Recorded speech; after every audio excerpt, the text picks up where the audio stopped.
Halo Smart Drivers, selamat datang di Buckle Up. Dalam video kali ini kita akan membahas tentang spurring atau wheel alignment. Apa itu spurring? Bagian-bagian apa saja sih yang di-setel pada saat kita melakukan spurring dan kapan sebaiknya kita melakukan spurring? Bersama saya, Agung Yuniharto, Your Safety Buddy.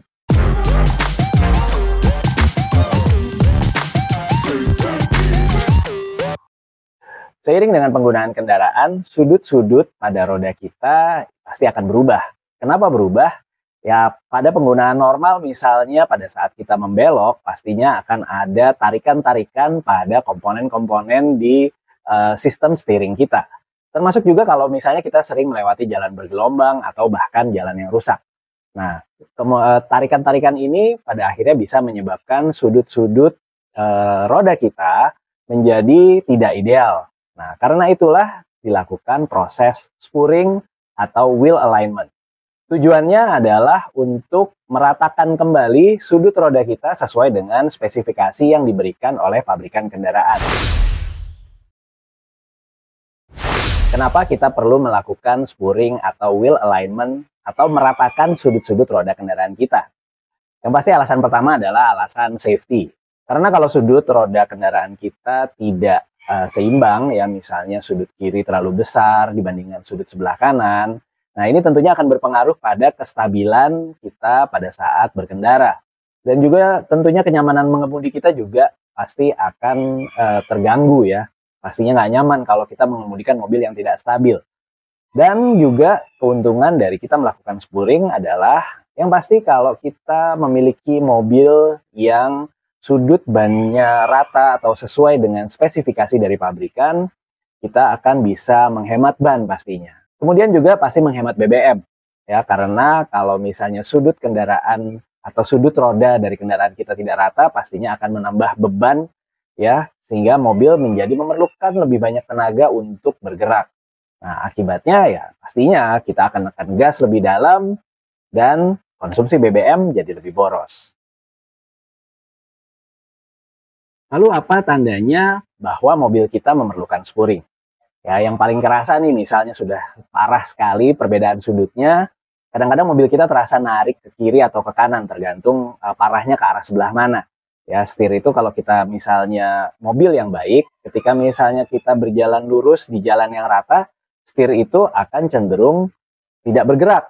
Tapi kalau mobil itu sudut rodanya sudah tidak rata, dia akan menarik ke arah sudutnya. Misalnya bisa menarik ke kiri atau ke kanan. Kemudian juga kadang-kadang bisa kita rasakan ketika setir kita ini bergetar pada kecepatan tertentu. Nah, ini bisa jadi disebabkan oleh sudut roda yang sudah tidak rata atau mungkin juga ban kita memerlukan proses balancing karena sudah tidak balance atau sudah tidak imbang lingkarannya. Ya, karena kalau dia nggak imbang, ban itu akan seperti bergetar dan akibatnya efeknya bisa kita rasakan di setir kita. Tanda-tanda lain yang bisa kita lihat adalah kalau pada saat kita memeriksa mobil kita, terutama pada saat memeriksa ban, ada keausan yang tidak rata. Biasanya ausnya ya atau habisnya tapak ban kita hanya di satu sisi kiri atau sisi kanan. Nah, kemudian juga pada saat kita memegang setir, pada saat kita berjalan lurus di jalan yang rata, posisi setir tidak lurus. Ya, kalau kendaraan yang standar dia posisi setir harusnya dia lurus pada saat kita melaju lurus di jalan yang rata. Tapi kalau misalnya mobil ini sudah memerlukan proses spurring, ya sudah memerlukan perawatan di sistem steeringnya, setir itu bisa jadi nggak lurus, dia agak miring ya sedikit. Nah itu bisa jadi sebuah tanda-tanda bahwa mobil kita memerlukan dilakukan spurring atau wheel alignment. Lalu apa saja sih sudut-sudut yang di-setel pada saat kita melakukan spurring? Yang pertama adalah apa yang disebut dengan chamber. Chamber ini adalah sudut kemiringan roda ke dalam atau ke luar. Ada 3 posisi atau 3 kondisi dari chamber. Yang pertama adalah chamber negatif. Posisi chamber negatif ini adalah kalau kita lihat dari depan kurang lebih sudut bagian atas atau sisi roda bagian atas lebih ke dalam dibandingkan bagian bawah. Jadi miringnya kira-kira seperti ini. Nah, ada keuntungan dari memiliki sudut chamber negatif ini. Ya, keuntungannya adalah handling yang lebih baik pada saat kita bermanuver di tikungan. Itu sisi positifnya. Tapi ada sisi negatifnya juga. Sisi negatifnya adalah Salah satunya, ban kita akan cenderung lebih cepat habis atau lebih cepat haus di sisi dalam dari ban kita. Ya, jadi habisnya cuma setengah nih, bagian dalamnya aja. Otomatis umur ban jadinya lebih pendek. Ya, apalagi kalau buat kendaraan harian, kalau habis setengah dibandingkan kalau misalnya kita memiliki sudut chamber yang netral. Ya, yang kedua ini adalah netral, di mana ban itu lurus dengan kondisi jalan. Jadi atasnya pas dengan bawahnya. Dalam posisi chamber netral ini, habisnya ban juga cenderung lebih merata ya bagi sisi kanan atau sisi kiri. Nah, satu lagi sudut chamber adalah sudut chamber positif. Sudut chamber positif ini adalah posisi di mana bagian atas lebih keluar ya. Jadi kalau ekstrimnya kelihatannya akan seperti ini. Nah, miringnya seperti ini kalau kita lihat dari sisi depan kendaraan. Ini ekstrim. Ya nggak ada lah mobil yang kemiringannya sampai se ekstrim ini. Nah, biasanya hanya beberapa derajat saja. Keuntungan dari sudut chamber positif ini adalah handling di jalan lurus itu akan lebih stabil. Tapi sisi negatifnya, handling ketika kita melewati tikungan akan lebih jelek ya. Kemudian juga habis bannya, kalau tadi chamber negatif, habis bannya di sisi bagian dalam, pada chamber positif, habis bannya ada di sisi bagian luar. Lalu pada saat kita melakukan spuring, setelan chambernya seperti apa? Ya tentunya untuk mobil harian, di mana medan yang dilewati bermacam-macam dalam jangka waktu yang panjang, biasanya akan di-setel cenderung lebih ke netral. Kalaupun dia agak miring, biasanya agak cenderung ke arah chamber negatif, di mana sisi dalamnya agak sedikit dibuat lebih mengincup atau lebih ke dalam dari bodi. Tapi itu hanya derajat yang kecil, ya, hanya untuk membantu dari handling. Berikutnya adalah caster. Caster ini adalah sudut antara sumbu kemudi atau steering axis dengan garis vertikal kalau kita lihat dari sisi samping. Nah, khusus untuk caster ini perlu diketahui tidak semua kendaraan bisa di-setel sudut casternya. Ya, banyak juga kendaraan, terutama kendaraan-kendaraan harian, biasanya sudut casternya sudah dibuat mati atau tidak bisa di-setel dari pabrikan. Tetapi untuk kendaraan-kendaraan yang memiliki suspensi independen dan juga tentunya mobil balap atau mobil off-road, biasanya sudut casternya ini bisa di-setel. Tentunya ini disesuaikan dengan mobil yang smart drivers gunakan. Ya, biasanya mekanik akan melihat nih mobil kita bisa di-setel atau tidak casternya. Nah, dalam penyetelan caster ini ada seperti juga penyetelan chamber, ada positif, negatif, dan juga netral. Positif, bagian atas sumbu kemudi ini cenderung lebih ke belakang. Sisi positifnya adalah peningkatan stabilitas pada saat jalan lurus. Kemudian juga stabilitas pada saat kecepatan tinggi menjadi lebih baik. Tapi sisi negatifnya, kemudi menjadi lebih berat ketika kita putar. Kemudian ada caster negatif. Caster negatif ini adalah ketika bagian atas dari sumbu kemudi cenderung lebih ke depan. Efek positifnya adalah manuver menjadi lebih mudah, tapi efek negatifnya adalah kurang stabil pada saat lurus dan juga kontrol kita menjadi berkurang pada saat kecepatan tinggi. Lalu ada chamber netral. Pada chamber netral ini sudut kemudi lurus dengan sumbu kemudi ya. Jadi dia posisinya lurus. Ya tentunya di sini kita akan memperoleh stabilitas yang lebih berimbang. Nah, tentunya ini disesuaikan dengan kondisi dari kendaraan ya tadi. Untuk mobil-mobil yang bisa di-setel sudut casternya ini tentunya disesuaikan dengan kebutuhan.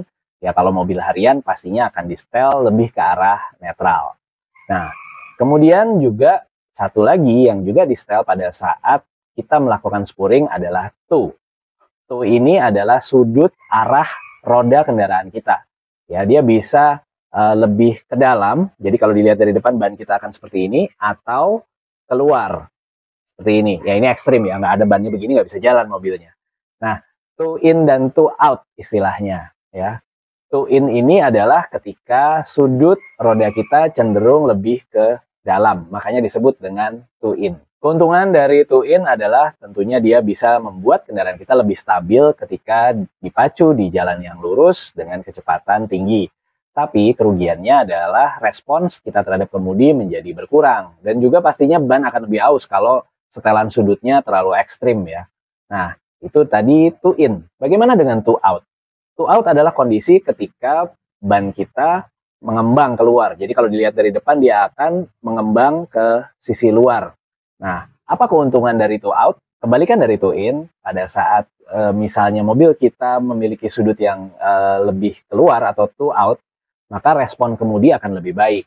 Tapi kerugiannya pada saat di jalan lurus, stabilitasnya akan berkurang. Dan dua kondisi ini, kalau dia terlalu ekstrim atau keluar dari batas minimalnya, akan membuat ban kendaraan kita menjadi cenderung lebih cepat aus.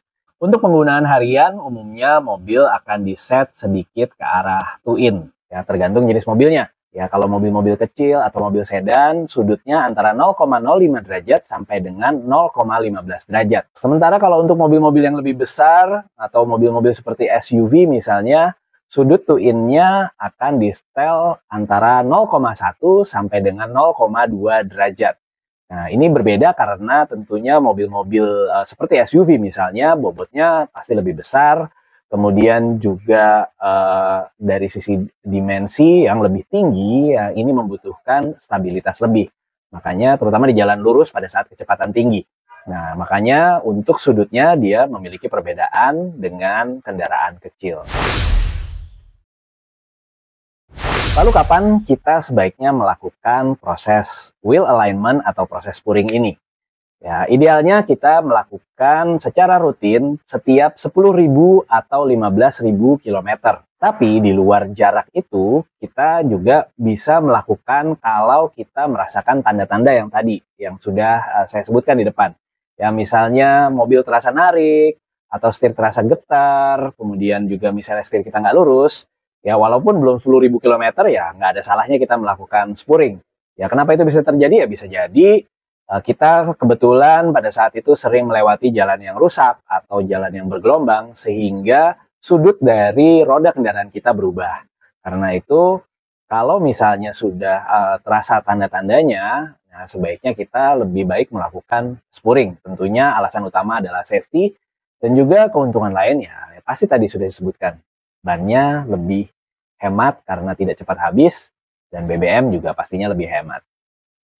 Oke, Smart Drivers, itu tadi pembahasan kita tentang spurring. Ya, tentunya merawat kendaraan kita akan membuat kendaraan kita bisa bekerja dengan optimal.